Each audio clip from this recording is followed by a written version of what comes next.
High above the plains of southeastern Turkey, a ridge of limestone rises from the earth. Nothing grows here. The wind is dry and constant. But buried under this barren hill lay the most extraordinary secret in human history. Thousands of years ago, someone built a temple here. They carved 20-ton stones by hand. They raised them upright without wheels, without metal, without writing. And they did it before farming, before pottery, before cities. This is Gobekli Tepe, the world's oldest known megalithic site, and it may be the most important archaeological discovery of the modern age. In 1963, a survey team passed through this region. They spotted strange limestone slabs sticking out of the ground.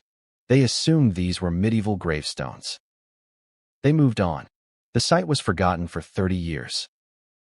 Then, in 1994, a German archaeologist named Klaus Schmidt arrived. Schmidt had spent years excavating a nearby site called Novali Quarry. He had seen limestone pillars there. He recognized what no one else had seen. These were not gravestones. These were ancient monuments. He began excavating in 1995. What he found stunned the world. Gobekli Tepe sits at an elevation of 750 meters. It overlooks the entire Haran Plain. On a clear day, you can see for miles in every direction. Beneath the surface, Schmidt's team uncovered massive circular enclosures. Each enclosure is up to 30 meters wide. At the center of each enclosure stand two enormous T-shaped limestone pillars. These central pillars reach 5.5 meters tall. They weigh between 10 and 20 tons. Around the outer walls, smaller pillars ring the perimeter. Every surface is carved with animals: foxes, vultures, scorpions, snakes, wild boars, lions. The detail is extraordinary. This is not random decoration. This is a sophisticated symbolic language. The T-shape of these pillars is not accidental. Archaeologists now agree they represent human figures. The horizontal bar at the top is a stylized head. The vertical shaft is the torso. On the central pillars of enclosure D, you can see carved human arms. The hands rest just above a decorated belt. Below the belt, a fox-skin loincloth hangs. These pillars are beings, but they are not ordinary humans. They tower above everything else. Their faces are deliberately blank. They represent something from beyond the human realm. Whether ancestor spirits, guardian deities, or cosmic watchers, no one fully agrees. But their presence is powerful. This was a place where the human world and the spirit world were meant to meet. In 2020, Israeli archaeologists Gil Hakle and Avi Gopher made a stunning discovery. The centers of enclosures B, C, and D, when connected, form a nearly perfect equilateral triangle. These structures were not built one at a time. They were designed as a single, unified complex. Before a single stone was quarried, someone had a master plan. Someone understood geometry. Someone could survey land. Someone could translate a blueprint into a building. This level of planning was not supposed to exist yet. Among all the carvings at Gobekli Tepe, one stands apart. Pillar 43. Scholars call it the Vulture Stone. A large vulture spreads its wings wide. On its right wing, it balances a circular disc. Below it, a scorpion. To the sides, writhing snakes. At the bottom, a headless human figure. What does it mean? Two major schools of thought have formed. Some astronomers argue it is a sky map. They match the animals to constellations. The vulture to Sagittarius. The scorpion to Scorpius. Under this reading, the carving records a specific date in the sky, possibly the day a comet struck the Earth around 10,950 BC. The event that triggered the Younger Dryas Cold period. But the excavation team at the German Archaeological Institute reads it differently. They see a scene of death and rebirth. The headless man is a deceased ancestor. The vulture is a psychopomp, a guide for souls. In many ancient cultures, vultures were sacred. They carried the dead toward the heavens. Both interpretations agree on one thing. This carving carries deep cosmic meaning. 46 kilometers to the east lies a sister site, Karahan Tepe.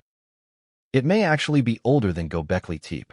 dating places its founding around 9750 BC. Where Gobekli Tepe focuses on animals, Karahan Tepe focuses on the human form. Here, the builders carved directly into the living bedrock. One chamber holds 11 upright pillars rising from the solid rock floor. A giant human head stares out from the bedrock wall.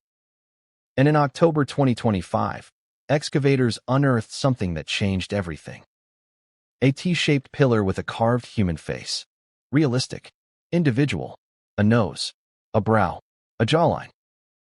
This was the first T-pillar ever found with a face.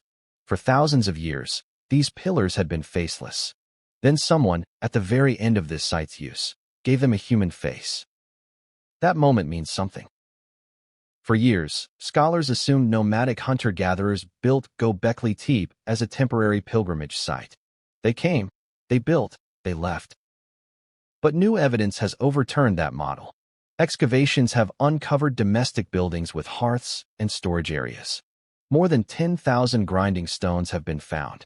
Cisterns carved into the bedrock held at least 150 cubic meters of rainwater. This is not a temporary campsite. This was a permanent settlement. And the labor force was enormous. Moving a single 10-ton pillar on flat ground required at least 28 workers. On the slopes of the site, that number doubled. These workers were fed through large communal feasts. Massive quantities of animal bones and cereal debris confirm this. Ancient DNA analysis shows these builders were indigenous to the region. They were the long-established descendants of the Anatolian people. They were not migrants from elsewhere. They were local. They were brilliant. Mainstream archaeology dates Gobekli Tepe to roughly 9,600 to 8,000 BC. Radiocarbon dating of charcoal, wall plaster, bone collagen, and humic acids all converge on this range. But not everyone accepts this timeline. Young Earth Creationist scholars argue that radiocarbon dating is systematically distorted. They point to the global flood of Noah as a reset event. The flood buried enormous quantities of organic carbon. This dramatically disrupted the carbon cycle. A stronger ancient magnetic field would also have reduced carbon-14 production. Under this model, ancient dates are inflated by thousands of years. When corrected, Gobekli Tepe falls in the early post-flood era. Our series follows the Septuagint genealogies. Under the Septuagint, the flood occurred approximately 5,300 years ago. That places it around 3,300 BC. The Babel dispersion followed within a few generations.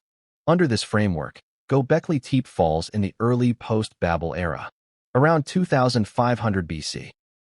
Just a few centuries after Shinar, the builders were not primitive cave dwellers from the distant past.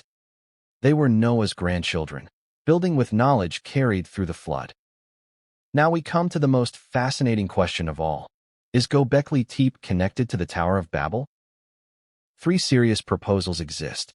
The first says Gobekli Tepe is the Tower of Babel itself. Proponents point to the site's position on a high ridge overlooking the plain. They note its terrazzo floors were made from experimental lime concrete.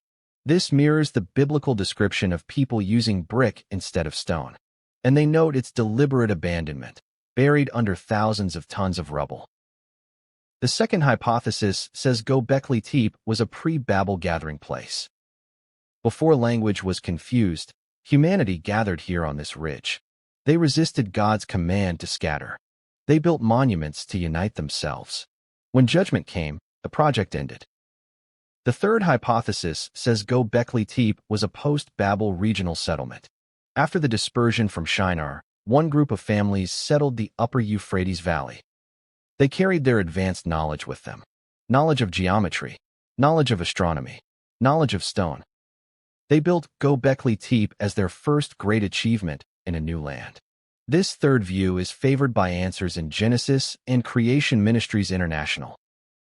Traditional geography places Shinar in southern Iraq, but creation researchers point to a serious problem. During the early post-flood era, southern Iraq was underwater.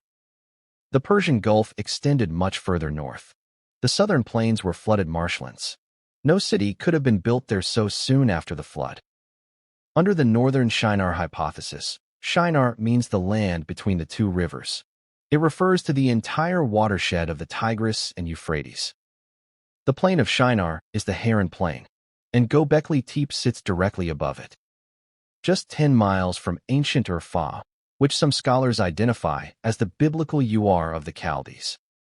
Just 30 miles from the city of Haran, where Abraham's father Terah died, where Jacob labored for Rachel, where the patriarchs of Israel were born. This is the land where everything began. The 4 rivers of Eden in Genesis 2 include the Tigris and the Euphrates. Their headwaters rise in the mountains of eastern Anatolia. Gobekli Tepe sits precisely between them. Archaeologist David Rohl places Eden in northwestern Iran. Gobekli Tepe lies on the western route between that highland valley and the Mesopotamian plains.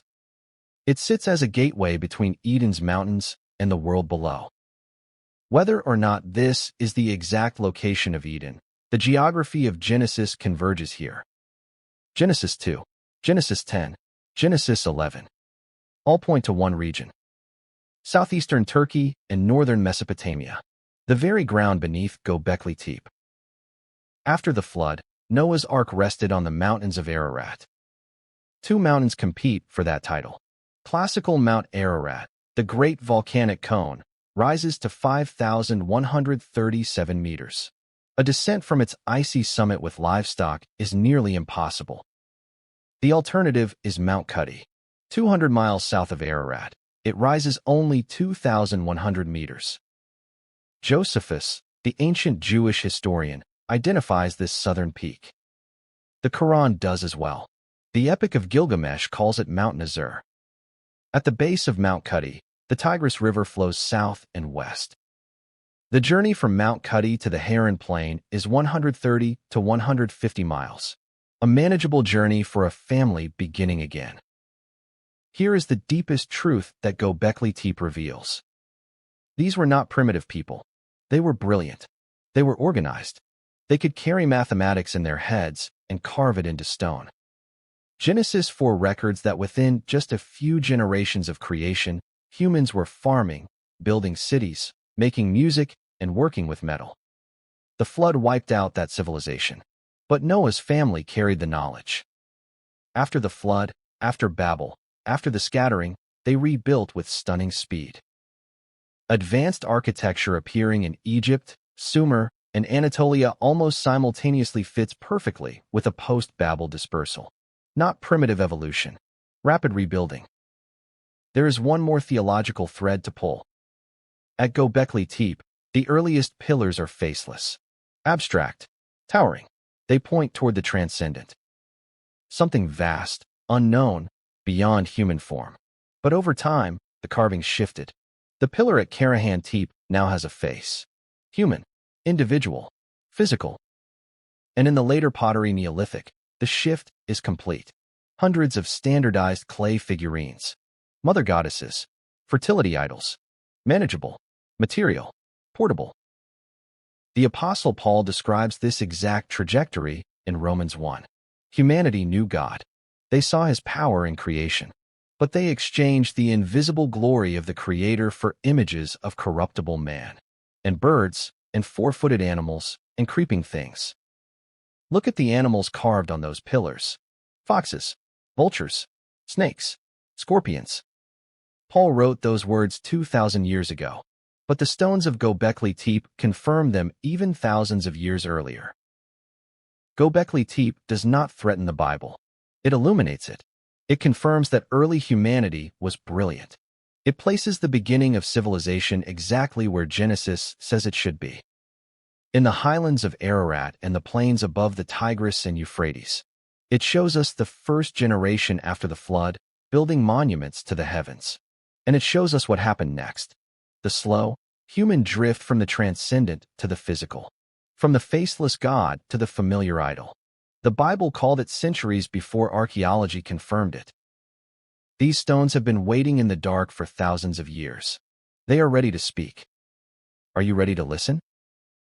You have met the sons of Shem, but Shem was only one of Noah's 3 sons. What about Ham? What about Japheth? Where did their families go? What civilizations did they build? And why does it matter for understanding the world today? Next episode, the sons of Ham and Japheth and the nations that filled the earth.